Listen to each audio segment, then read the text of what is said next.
श्री सीतारामचंद्राभ्यां नमः। श्रीमद् वाल्मीकि रामायण अरण्यकांड 11वां सर्ग।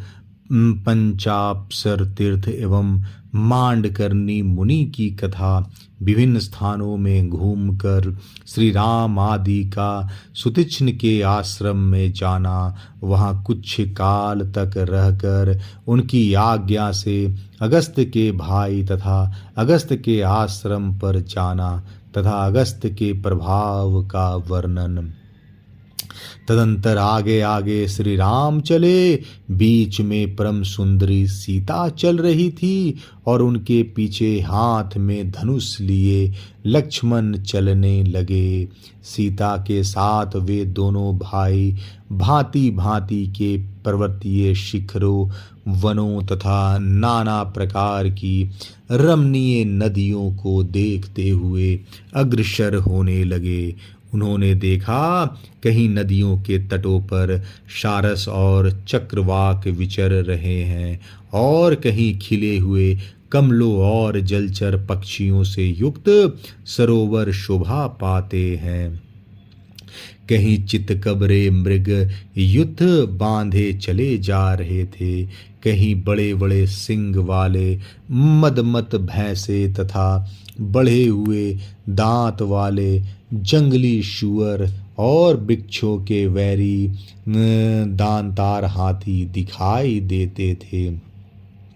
दूर तक यात्रा तय करने के बाद जब सूर्य अस्ताचल को जाने लगे, तब उन तीनों ने एक साथ देखा सामने एक सुंदर तालाब है। लंबाई चौड़ाई एक एक योजन की जान पड़ती है। वह सरोवर लाल और श्वेत कमलों से भरा हुआ था। उसमें कीड़ा करते हुए झुंड के झुंड हाथी उसकी शोभा बढ़ाते थे तथा सारस, राजहंस और कलहंस आदि पक्षियों एवं जल में उत्पन्न होने वाले मत्स्य आदि जंतुओं से वह व्याप्त दिखाई देता था। स्वच्छ जल से भरे हुए उन रमणीय सरोवर में गाने बजाने का शब्द सुनाई देता था, किंतु कोई दिखाई नहीं दे रहा था। तब श्री राम और महारथी लक्ष्मण ने कौतूहलवश अपने साथ आए हुए धम्मवृत नामक मुनि से पूछना आरंभ किया। महामुने, यह अत्यंत अद्भुत संगीत की ध्वनि सुनकर हम सब लोगों को बड़ा कौतूहल हो रहा है।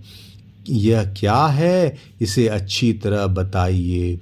श्री रामचंद्र जी के इस प्रकार पूछने पर धर्मात्मा धर्मवृत्त नामक मुनि ने तुरंत ही उस सरोवर के प्रभाव का वर्णन आरंभ किया।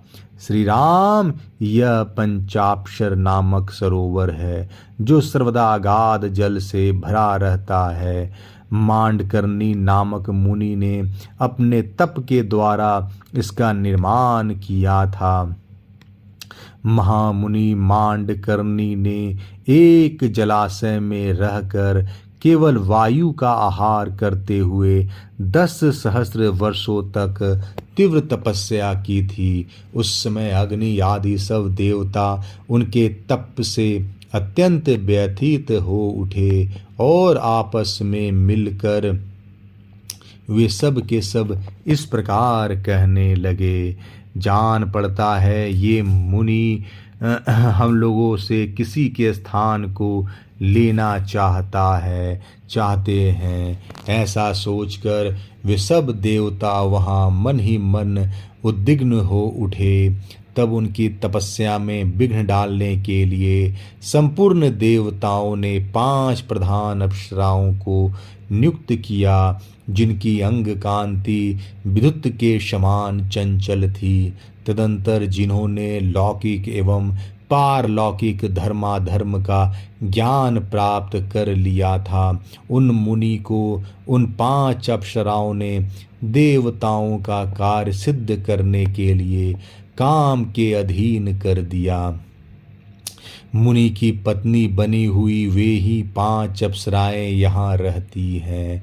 उनके रहने के लिए इन तालाब के भीतर घर बना हुआ है जो जल के अंदर छिपा हुआ है। उसी घर में सुखपूर्वक रहती हुई 5 अप्सराएं तपस्या के प्रभाव से युवावस्था को प्राप्त हुए मुनि को अपनी सेवाओं से संतुष्ट करती हैं। कीड़ा विहार में लगी हुई उन अप्सराओं के ही वादों की यह ध्वनि सुनाई देती है जो भूषणों की झनकार के साथ मिली हुई है। साथ ही उनके गीत का भी मनोहर शब्द सुन पड़ता है। अपने भाई के साथ महायशस्वी रघुनाथ जी ने उन भवितात्मा महर्षि के इस कथन को यह तो बड़े आश्चर्य की बात है यूं कहकर स्वीकार किया। इस प्रकार कहते हुए श्री रामचंद्र जी को एक आश्रम मंडल दिखाई दिया जहाँ सब ओर कुश और वल्कल वस्त्र फैले हुए थे। वह आश्रम ब्राही लक्ष्मी ब्रह्म तेज से प्रकाशित होता था। विदेह नंदिनी सीता तथा लक्ष्मण के साथ उस तेजस्वी आश्रम मंडल में प्रवेश करके ककुतस्थ कुलभूषण श्री राम ने उस समय सुखपूर्वक निवास किया। वहाँ के महर्षियों ने उनका बड़ा आदर सत्कार किया। तदंतर महान अस्त्रों के ज्ञाता श्री रामचंद्र जी बारी बारी से उन सभी तपस्वी मुनियों के आश्रमों पर गए जिनके वहाँ पहले रह चुके थे। उनके पास भी उनकी भक्ति देख दोबारा जाकर रहे। कहीं 10 महीने, कहीं साल भर, कहीं 4 महीने, कहीं 5 या 6 महीने, कहीं इससे भी अधिक समय अर्थात 7 महीने, कहीं उससे भी अधिक 8 महीने, कहीं आधे मास अधिक अर्थात 8.5 महीने, कहीं 3 महीने और कहीं 8 और 3 अर्थात 11 महीने तक श्री रामचंद्र जी ने सुखपूर्वक निवास किया। इस प्रकार मुनियों के आश्रमों पर रहते हुए और अनुकूलता पाकर आनंद का अनुभव करते हुए उनके 10 वर्ष बीत गए। इस प्रकार सब ओर घूम फिर कर धर्म के ज्ञाता भगवान श्री राम सीता के साथ फिर सुतीक्ष्ण के आश्रम पर ही लौट आए। शत्रुओं का दमन करने वाले श्री राम उस आश्रम में जा आकर वहाँ रहने वाले मुनियों द्वारा भली भांति सम्मानित हो वहाँ भी कुछ काल तक रहे। उस आश्रम में रहते हुए श्री राम एक दिन महामुनि सुतीक्ष्ण के पास बैठकर विनीत भाव से कहा, भगवान, मैंने प्रतिदिन बातचीत करने वाले लोगों के मुंह से सुना है इस वन में कहीं मुनि श्रेष्ठ अगस्त जी निवास करते हैं, किंतु इस वन की विशालता के कारण मैं उस स्थान को नहीं जानता हूँ। उन बुद्धिमान महर्षि का सुंदर आश्रम कहाँ है? मैं लक्ष्मण और सीता के साथ भगवान अगस्त को प्रणाम करने के लिए उन मुनीश्वरों को प्रणाम करने के उद्देश्य से उनके आश्रम पर जाऊं, यह महान मनोरथ मेरे हृदय में चक्कर लगा रहा है। मैं चाहता हूँ कि स्वयं भी मुनिवर अगस्त की सेवा करूं। धर्मात्मा श्री राम का यह वचन सुनकर सुतीक्ष्ण के मुनि बड़े प्रसन्न हुए और उन दशरथ नंदन से इस प्रकार बोले, रघुनंदन, मैं भी लक्ष्मण सहित आपसे यही कहना चाहता था कि आप सीता के साथ महर्षि अगस्त के पास जाएं। सौभाग्य की बात है कि इस समय आप स्वयं ही मुझसे वहां जाने के विषय में पूछ रहे हैं। श्री राम महामुनि अगस्त जहाँ रहते हैं उस आश्रम का पता मैं अभी आपको बताए देता हूँ। तात इस आश्रम से 4 योजन दक्षिण चले जाइए, वहाँ आपको अगस्त के भाई का बहुत बड़ा एवं सुंदर आश्रम मिलेगा। वहाँ के वन की भूमि प्रायः समतल है तथा पिपली का वन उस आश्रम की शोभा बढ़ाता है। वहाँ फूलों और फलों की बहुतायत है। नाना प्रकार के पक्षियों के कलरवों से गूंजते हुए उस रमणीय आश्रम के पास भांति भांति के कमल मंडित सरोवर हैं जो स्वच्छ जल से भरे हुए हैं। हंस और कांडव आदि पक्षी उनमें सब ओर फैले हुए हैं तथा चक्रवाक उनकी शोभा बढ़ाते हैं। श्री राम, आप एक रात उस आश्रम में ठहर कर प्रातः काल उस वन खंड के किनारे दक्षिण दिशा की ओर जाएं।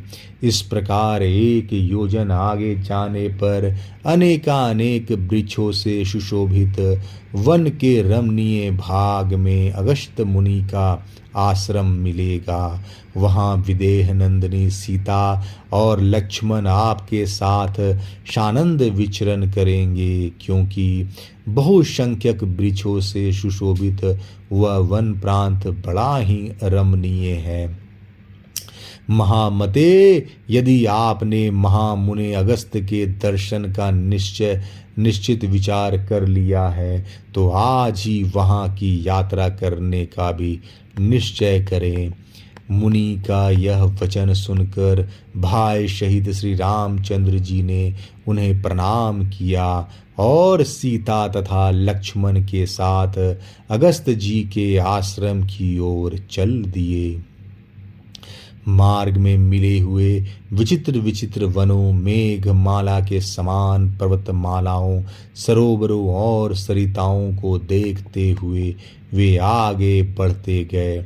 इस प्रकार सुतीक्ष्ण के बताए हुए मार्ग से सुखपूर्वक चलते चलते श्री रामचंद्र जी ने अत्यंत हर्ष में भरकर लक्ष्मण से यह बात कही, सुमित्रानंदन, निश्चय ही यह पुण्य कर्मों का अनुष्ठान करने वाले महात्मा अगस्त मुनि के भाई का आश्रम दिखाई दे रहा है।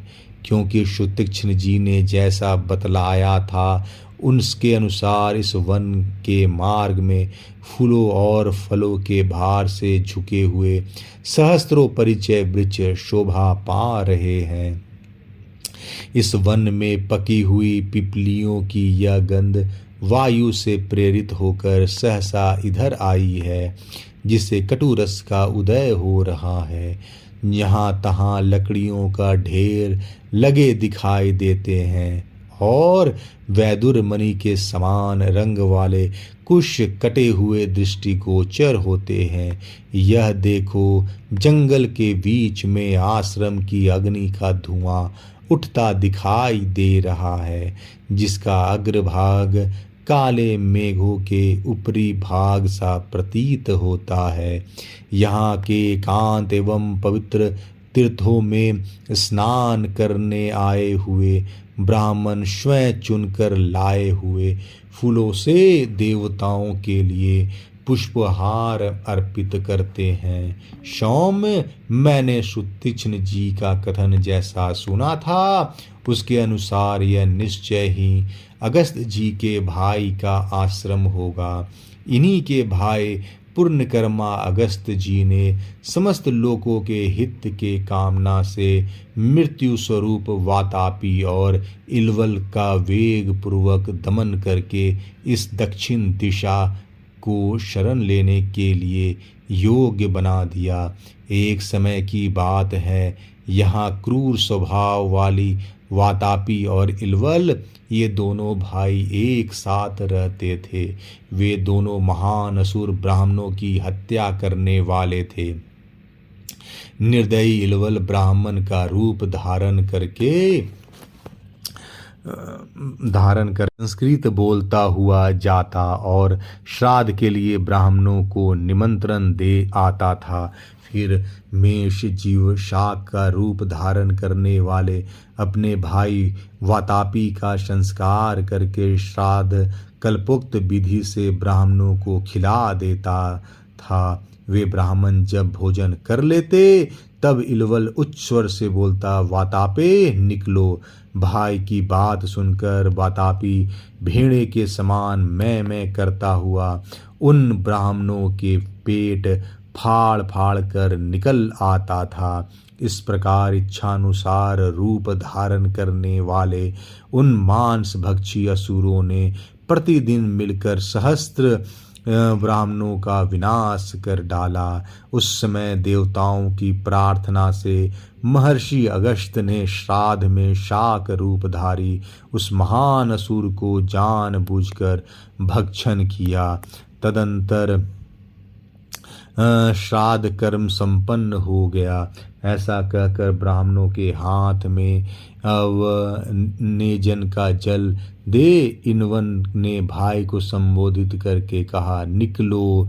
इस प्रकार भाई का पुकारते हुए उस ब्राह्मण घाती असुर ने बुद्धिमान मुनि श्रेष्ठ अगस्त्य ने हंसकर कहा, जिस जीव शाक रूपधारी तेरे भाई राक्षस को मैंने खाकर पचा लिया वह तो यमलोक में जा पहुंचा है, अब उसमें निकलने की शक्ति कहाँ है। भाई की मृत्यु को सूचित करने वाले मुनि के इस वचन को सुनकर उस निशाचर ने क्रोध पूर्वक उन्हें मार डालने का उद्योग आरंभ किया। उसने ज्यों ही द्विजराज अगस्त्य पर धावा किया त्यों ही उदीप्त तेज वाले उन मुनि ने अपने अग्नितुल्य दृष्टि से उस राक्षस को दग्ध कर डाला। इस प्रकार उसकी मृत्यु हो गई। ब्राह्मणों पर कृपा करके जिन्होंने यह दुष्कर कर्म किया था उन्हीं महर्षि अगस्त्य के भाई का यह आश्रम है जो सरोवर और वन से सुशोभित हो रहा है। श्री रामचंद्र जी लक्ष्मण के साथ इस प्रकार बातचीत कर रहे थे। इतने में ही सूर्यदेव अस्त हो गए और संध्या का समय हो गया। तब भाई के साथ विधि पूर्वक साय संध्योपासना करके श्री राम ने आश्रम में प्रवेश किया और उन महर्षि के चरणों में मस्तक झुकाया। मुनि ने उनका यथावत आदर सत्कार किया।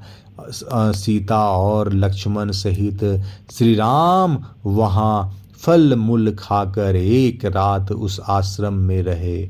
वहाँ वह रात बीतने पर जब सूर्योदय हुआ तब श्री रामचंद्र जी ने अगस्त्य के भाई से विदा मांगते हुए कहा, भगवान मैं आपके चरणों को प्रणाम करता हूँ। यहाँ रात भर बड़े सुख से रहा हूँ। अब आपके बड़े भाई मुनिवर अगस्त्य का दर्शन करने के लिए जाऊँगा। इसके लिए आपसे आज्ञा चाहता हूँ।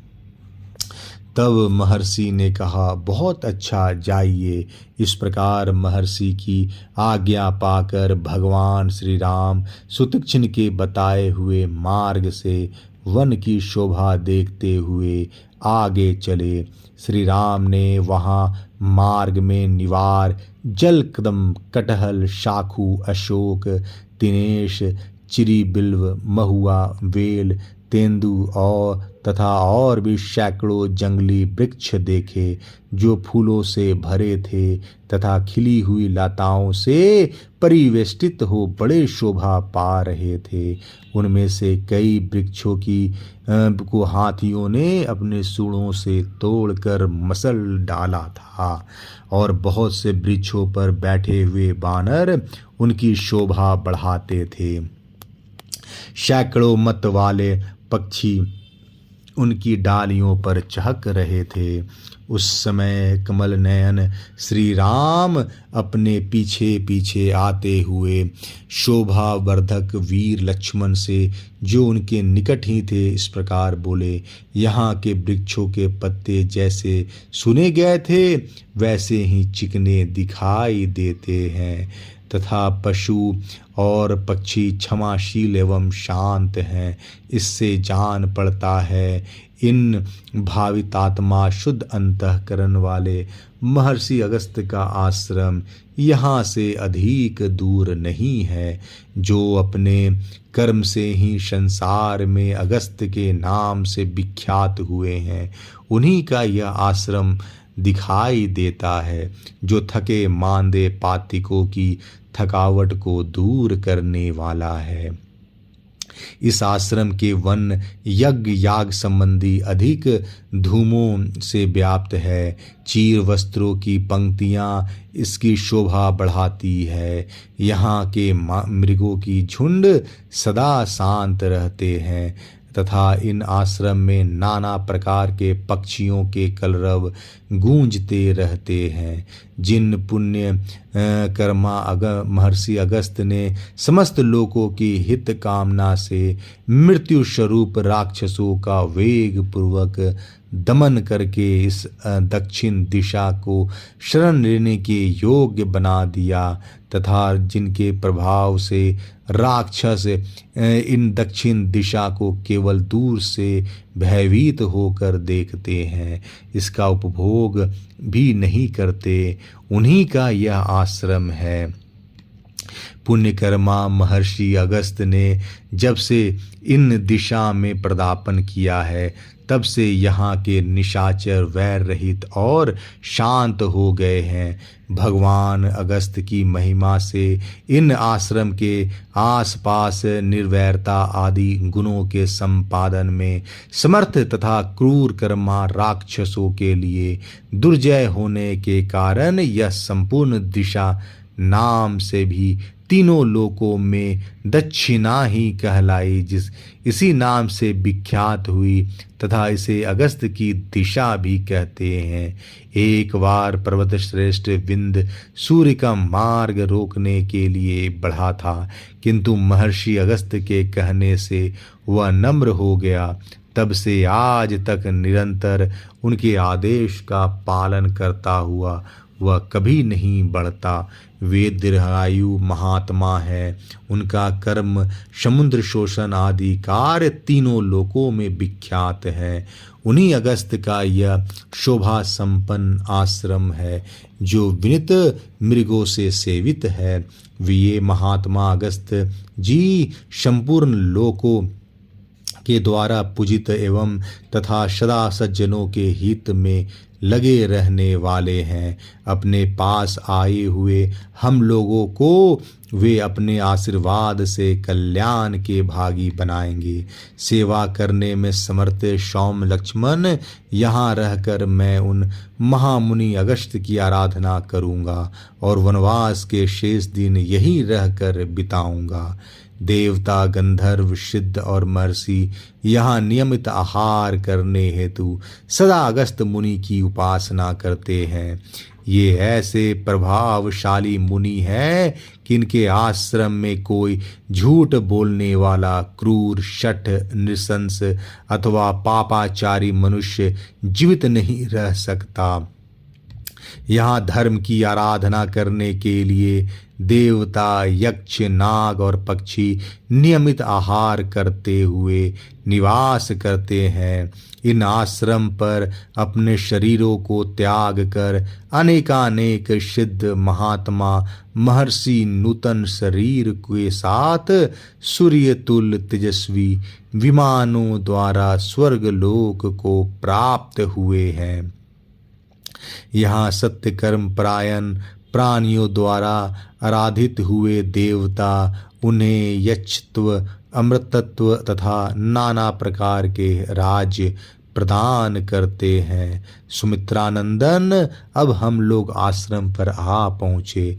तुम पहले प्रवेश करो और महर्षियों को सीता के साथ मेरे आगमन की सूचना दो। अरण्यकांड 11वां सर्ग समाप्त। जय श्री राम।